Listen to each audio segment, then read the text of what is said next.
Oleme siis Scanias seadnud endale kõige kõrgemaks eesmärgiks ülemineku keskkonnasõbralikule transpordile.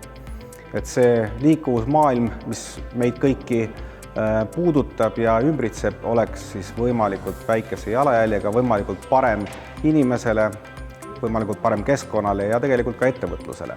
Scania soovib selles vallas olla selgelt eestvedaja ja seetõttu on ka äärmiselt loogiline, et see esimene Baltikumi elektriline raskeveok, mis A. Le Coqil on just nimelt Scania marki.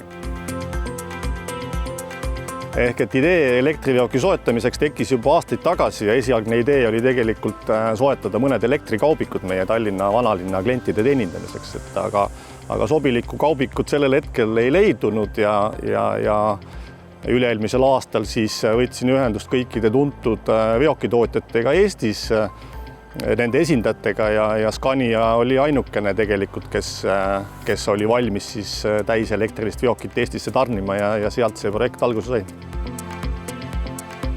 Ja loomulikult aitame kaasa, et klient saaks endale terviklahendusega laadimise näol. Hästi oluline on ka see, et elekter oleks roheline, mida need veokid ja bussid tarvitavad.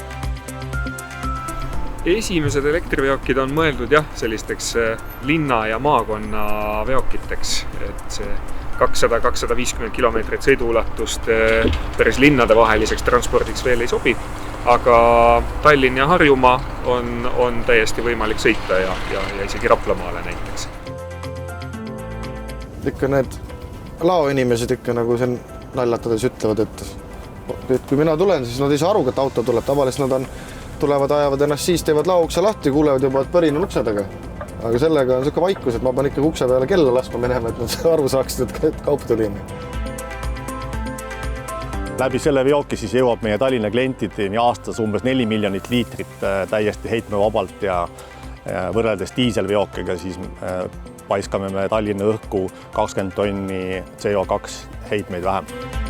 Siiamaani on see kogemus olnud äärmiselt positiivne, et mingisuguseid erinevusi tööajas või töörutiinides võrreldes diiselveokiga tegelikult ei ole, et autojuht saab väga vabalt teha terve tööpäeva tööd ilma mingite piiranguteta, et selles mõttes tõesti mitte mingisuguseid piiranguid võrreldes tavaveokiga ette ei ole.